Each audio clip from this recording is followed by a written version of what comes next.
좋잖아요.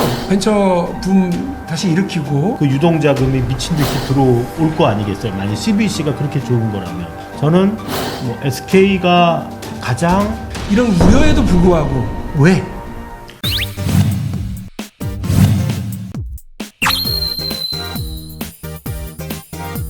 대기업들의 스타트업 투자가 더욱 활발해질 것으로 공정위는 CVC를 허용할 경우 벤처회사에 대한 내부 거래와 일감 몰아주기 등을 금산분리 원칙이 무너질 수 있다며 우려하고 있어 법안 그 이제 CVC로 말씀을 좀 분명히 들어가면요. 네. 이 기업 주도형 벤처 캐피탈인데 좋잖아요.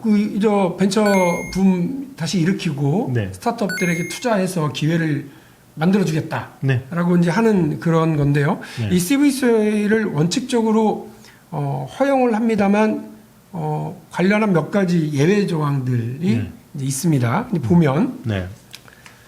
CVC 그 차입 규모를 벤처지주회사 수준인 자기 자본의 이제 200%로 제한하겠다는 것. 그다음에 이 CVC가 펀드를 조성하면 외부 자금은 조성액의 40%까지만 조달하겠다. 그리고 해당 대기업의 총수 일가와 금융 계열사는 아예 출자를 못하도록 막겠다. 네.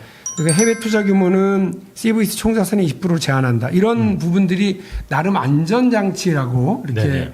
제한이 되어서 네. 있거든요. 네. 이런 것들이 좀 있으면 CVC에 대한 우려는 좀 줄어드는 거 아닌가요? CVC는 지금도 할 수 있고 네. 지금 하고 있는 데들도 많이 있습니다. 네. 그 상투사가 있고 그다음에 여신전문금융업법, 약칭해서 여전법이라고 하는데요. 거기서 하는 신기술 금융사업자가 또 벤처에 투자하기 위해서 펀드 조성해서 투자조합이라는 걸 조성해서 하거든요. 이미 하고 있습니다. 삼성도 그런 거 많이 하고 있어요. 네, 네. 네, 롯데도 지주회사 체제에 있지만 지주회사 밖에서 그런 걸 하고 있고요. 그러니까 지금 논란이 되는 건 뭐냐 하면 지주회사 체제를 갖춘 재벌에게 원래는 지주회사 체제를 갖추면서 나 금융기관 포기하겠소. 그렇게 약속하고 지주회사로 간 재벌에게 너 금융기관 갖고 싶을 것 같아. 그러니까 내가 규제를 완화해 줄게. 지금 이런 거거든요. 그러니까 벤처를 위해서 하는 게 아니라 이거는 지주회사 체제를 갖고 있는 재벌을 위해서 재벌의 규제 완화가 이것의 이제 핵심이고요. 그러면서 그러면 CVC나 신기술사 금융사업업자는 다 금융기관인데 왜 금융기관이냐? 남의 돈을 받아서 딴 데 투자하니까. 그게 금융행위거든요. 그래서 그런 거는 원래는 이제 일반 지주회사는 산업자본만 지배하게 돼 있으니까 못 한다는 거예요. 근데 그거를 허용해 주겠다는 것이거든요. 그러려면 금융기관적 요소를 다 탈색을 해야 거기에 들어갈 수가 있는 것인데 여기서 보면 이제 외부 자금을 펀드의 40%까지는 조달할 수 있게 해준다. 그럼 그 40%는 무슨 돈이에요? 남의 돈이잖아요. 그러니까 남의 돈 갖고 와서 벤처에 투자하면 그거는 금융행위거든요. 그러니까 탈색이 안 된 거예요. 또 계열사 돈도 여기 집어넣을 수 있게 돼 있어요. 그럼 아까 계열사에 여유자금이 있다 그랬잖아요. 근데 그거를 그냥 총수를 위한 엠파이어 빌딩에 쓰면 이제 뭐 피라미드면 그 밑에 더 피라미드를 못 쌓게 만들어 놨어요. 근데 이제 예를 들면 손자회사가 돈이 있다. 그럼 손자회사가 투자를 하려면 증손회사가 되는데 증손회사 100% 가져야 돼. 그러니까 여러 가지로 불리하잖아요. 그런데 옆에다가 CVC라고 해놓고 CVC가 펀드를 하나 만들고 거기다가 계열사가 출자하면 손자회사 돈도 네. 끌어다가 네. 우물물 길어 올리듯이 밑에 있는 돈을 끌어올려서 여기다 갖다 놓고 마음대로 출자할 수가 있다. 이제 이런 것이죠. 그래서 오히려 계열사 자금을 쓰는 거 저는 조금 회의적이에요. 그리고 총수돈을 쓰지 말라는 거 이건 더 이상해. 총수돈 넣어야지. 네 돈 넣고 해. 그리고 망하면 네가 망해. 왜 너무한 외부 주주 있는 회사들 돈을 끌어다가 이게 벤처니까 뭐 벤처의 어느 단계에 투자하느냐에 따라 다르지만 뭐 죽음의 계곡을 지난다고 그러잖아요. 넣으려면 네가 잘 봐서 진짜 성공할 것 같으면 당신 돈을 넣으시오.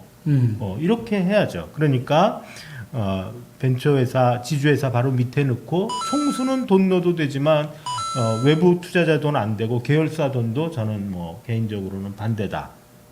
그 다음에 정말 중요한 거는 그 총수 돈 안 넣고 현재대로 해서 뭐 계열사 돈만 넣고 외부 투자자 좀 넣고 어떤 회사를 샀다. 자, 그럼 이제 이건 총수하고 아무런 관련 없지? 그러니까 이렇게 하는 거는 괜찮지 않냐? 이게 지금 정부 얘기거든요. 근데 그렇게 해서 회사 키운 다음에 이제 펀드니까 엑싯을 해야 될 거 아니에요. 네. 투자 자금을 회수해야 되면 자기 창투 펀드가 갖고 있는 그 주식, 벤처회사 주식을 누구한테 팔고 돈을 회수해서 이제 또 딴 데 투자하고 누구한테 파냐 이 말입니다. 그걸 총수나 총수 일가에게 팔면 마찬가지거든요. 총수 지분율이 없는 곳에 투자한다고 그래서 문제가 해결되는 게 아니다. 나중에 팔 때 총수 일가한테 팔면 요거 이렇게 예쁘게 만들어 가지고 난짝 갖다 바치는 금지 행위 중에 생각해 보니까 그 부분은 없네요. 그 부분은 이번에 없습니다. 입법 예고하는 과정에서 네. 보니까 네. 그 이번에 그 CVC를 뭐 허용하겠다고 하면서 그 이야기하는 게 정부 쪽에서 얘기하는 게 뭐냐면 이 부동산으로 몰려가 있는 유동 자금을 벤처 붐으로 이렇게 끌어가기 위해서 이런 이제 물꼬를 터야 된다. 네. 거기에 CVC가 필요하다. 네. 근데 실제 그게 가능하다고 보세요? 저는 일단은 뭐 만약에 그런 목적이라면 지금도 CVC가 있거든요. 그러니까요. 그러니까 거기에 이제 그 유동 자금이 미친 듯이 들어올 거 아니겠어요. 만약 CVC가 그렇게 좋은 거라면. 근데 뭐 반드시 그런 것은 아니고 이게 일반적인 벤처 캐피탈이면 자금을 투자자로부터 받지만 이게 CVC, 코퍼레이트 벤처 캐피탈이면 돈이 코퍼레이션에서 나오는 거거든요. 회사로부터. 시중 부동자금에서 들어오는 게 아니라 회사에서 나오는 거예요. 물론 이제 엄청난 사내 유보를 가지고 있다. 지금 회사들이. 근데 그 돈을 그냥 푹푹 썩히고 있으니까 그 사내 유보가 좋은 건 다 갖다 벤처로 붙이고 하는 거죠. 가져하게 하자. 네. 그럼 사내 유보가 벤처로 가게 하면 그 차고 넘치는 유보금으로 100% 투자하게 해라. 왜 외부 투자자 자금 받냐 이 말입니다. 벤처 스타트업들의 이제 요구는 이렇게라도 뭘 우리 아들에게 투자해 준다니까 고맙다 이런 입장이더라고요. 네네. 그런데 실제로 투자가 잘 활성화되어 있지 않은 이유는 현장에서의 얘기는 혁신적인 기업 네. 그리고 투자할 만한 가치가 있는 기업 그런 기술을 가지고 있는 기업 이게 많지 않다는 거예요. 네. 그렇기 때문에 이게 활발하게 진행되고 있지 않은 거지. 그냥 이렇게 CVC를 허용하게 되면 느닷없이 그 혁신적 기업들이 나타나고 느닷없이 그 투자가 늘어나고 이러지는 네. 않는다라고 하는 건데 어떤 때는 사내 유보금을 핑계로 어떤 때는 부동산으로 가 있는 네. 시중의 유동성을 네. 핑계로 이렇게 하려고 하는 건 그냥 그때그때 갖다 붙이기 정도로 들리지 저는 않더라고요. 저는 맨날 이제 그 의심하라. 저희 이제 경제학을 배우면서 맨날 듣는 얘기가 네. 이제 남의 말을 의심하고 이렇게 겉으로 드러난 거를 껍질을 벗겨서 그 속을 봐라. 이런 얘기를 뭐 계속 귀에 못 박히듯이 들어서 자 이걸 이제 의심해 보면 어떻게 되냐 그런 생각을 그러니까 뭐 이 앞에 벤처 뭐 사내유보 이런 걸 이제 다 걷어버리자. 그리고 그냥 이 구조가 되면 내가 총수라면 난 좋을까 나쁠까? 난 엄청나게 좋습니다. 그리고 그걸 갖고 뭘 할 수 있냐? 지배력의 강화 또는 승계 이런 데다가 쓸 수가 있어요.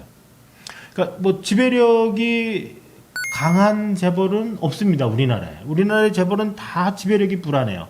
이재용 삼성전자 부회장 같은 경우에도 당초에 그렇게 갖고 싶은 전자주식이 하나도 없었는데 생명을 통해서만 간접적으로 지배하고 있었는데 삼성물산이 갖고 있는 4% 주식 그게 너무너무 탐났던 거 아니에요. 그러니까 이제 뭐 온갖 무리를 하고 그렇죠. 말도 사들이고 뭐 이렇게 네. 하면서 이제 이런 거 한 거 아니겠습니까? 현대차는 이미 뭐 아다시피 뺑글뺑글 도는 거고 저번에 이제 뭐 글로비스 쪼개고 뭐 이렇게 해서 비상장 만들어서 적당히 붙여서 하려고 그러다가 이제 반대가 나니까 이제 제대로 못 했던 거고 저는 뭐 SK가 이 CVC와 관련해서는 그냥 제가 무작정 추측을 해본다면 아무런 근거 없는 추측을 해본다면 가장 그 기뻐할 재벌 중에 하나일 것 같아요. 우선 SK는 소버린 사태 때 이미 취약한 지배구조의 어떤 아픔을 뼈저리게 느꼈고요.